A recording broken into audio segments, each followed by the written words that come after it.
basic things every driver should be able to do to his or her vehicle make way for another short list.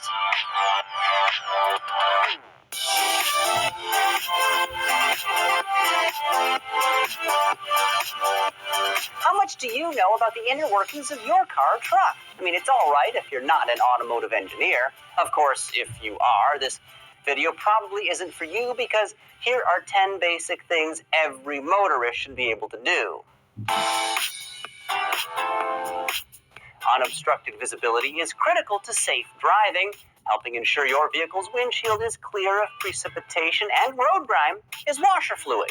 Unfortunately, it couldn't be simpler to keep the reservoir filled with plenty of this refreshing-looking but poisonous liquid.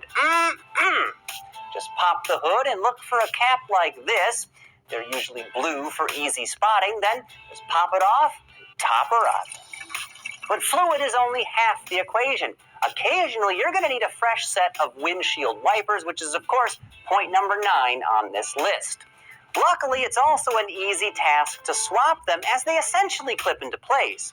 To release a blade, there's often a small button that you push. Other times, they slide into a hook on the end of the arm.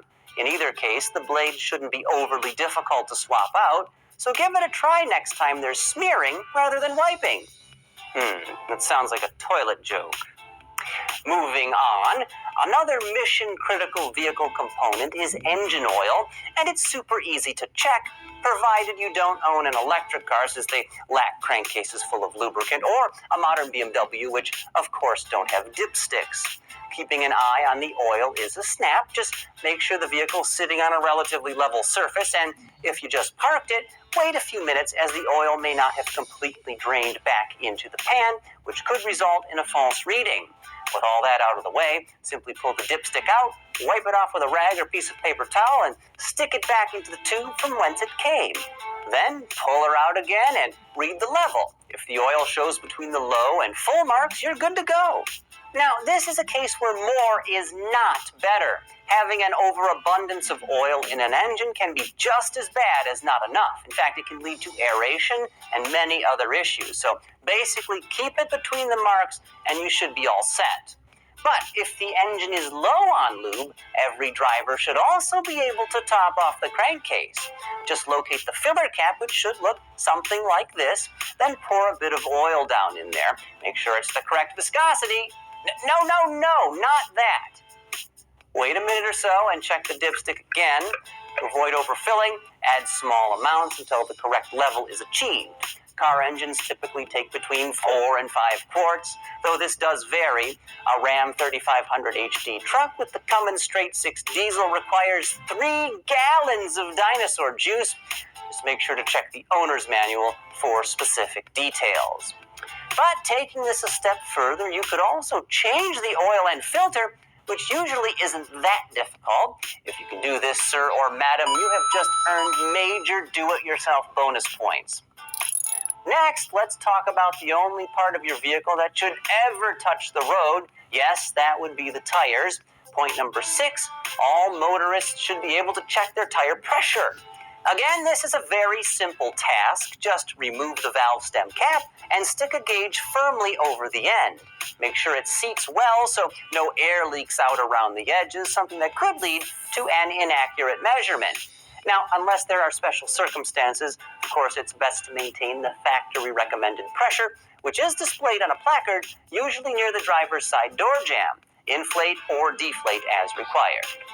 And while we're in this area, every driver should be able to change a flat tire, though, unfortunately, temporary spares have become less and less common, replaced by space and weight-saving emergency inflation kits. Still, the ability to jack a vehicle up, remove an offending flat, and install a spare tire is an important skill to have, especially if you get a flat where cell phone service is not available.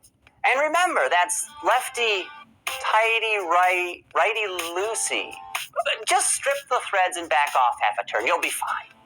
Also add major bonus points if you're able to rotate those tires, a process that's a bit more time-consuming, though the payoff, of course, is prolonged tire life.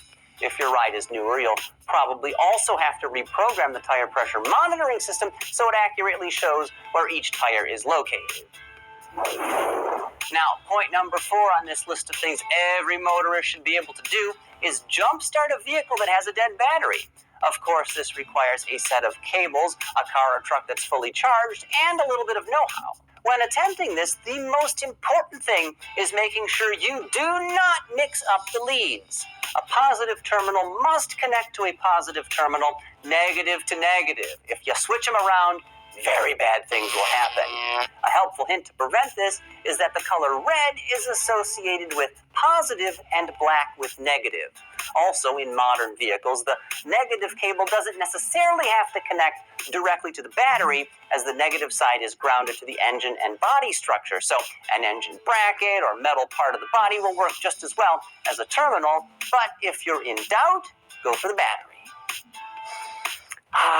Fresh air is a wonderful thing. It's as necessary to life as it is to your engine. You see, without a free-flowing supply of oxygen, internal combustion simply cannot take place, and that's why it's important to keep tabs on your vehicle's air filter. If it's clogged with dirt and debris, it won't flow as much as it should, reducing your engine's output. But the good news is they're usually cheap and relatively easy to replace. Now, this will vary from one vehicle to another, but in many modern cars and trucks, the air filter is found underneath a large rectangular housing with the lid held in place by screws or clips. In either case, just pop it off to gain access to the filter itself. The new element should drop right in, but make sure to orient it in the same way as the old one. The pleats need to face the incoming air to capture as much dirt as possible. Many vehicles are also equipped with cabin air filters, and they clean the air before it enters the HVAC system. Depending on make and model, these can be easier or much harder to replace than an engine air filter, but give yourself even more bonus points if you're capable of this maintenance item. Next up, point number 2, every driver should be able to inspect their car or truck's serpentine belt. Provided the part in question isn't concealed by layer after layer of plastic shrouds, it should be a snap to give a quick once-over. If the belt shows heavy abrasion, cracking across the grooves, lengthwise tearing, or other obvious signs of damage, you'll want to replace it sooner than later. And award yourself some super bonus points if you can tackle this job on your own. In theory, the process is simple, but it often feels like you need 2 extra sets of hands to get the belt position exactly where it needs to be with the tension released. And remember, proper routing is critical for all accessories to function. Finally, every driver out there should be able to give their engine's cooling system a good once-over. Critically important, yet often ignored, like that exercise equipment you bought around the holidays in 2007, cooling systems have to cope with scorching summer heat and Arctic cold. Keep an eye out for swelled, chafed, cracked, or weeping hoses. They are fixing to burst, which will leave you stranded. Also, make sure there's enough coolant in the overflow reservoir. Add more as required. And of course, if it looks like the antifreeze is discolored or rusty, that means the cooling system is long overdue to be flushed out. Something you can do yourself if you fancy earning even more bonus points. And there you have it, 10 simple vehicle maintenance items every driver should be able to tackle. How many of these things can you do, and how many bonus points did you earn? Well, write your responses here on the screen, and we'll make sure to read every single one of them. Wow. Anyway, thank you for watching this not-so-short list, and as always, make sure to follow the manufacturer's recommended maintenance items for your particular vehicle. Oh, and just a very quick housekeeping note. If you're looking for a dependable vehicle, do not buy any of the 10 highlighted in the last episode of the shortlist that we published. It's actually all about the 10 least reliable vehicles, according to our friends over at Consumer Report. So if you don't want to spend all the rest of your free time in a dealership service department or on the side of the road, steer clear of all those vehicles.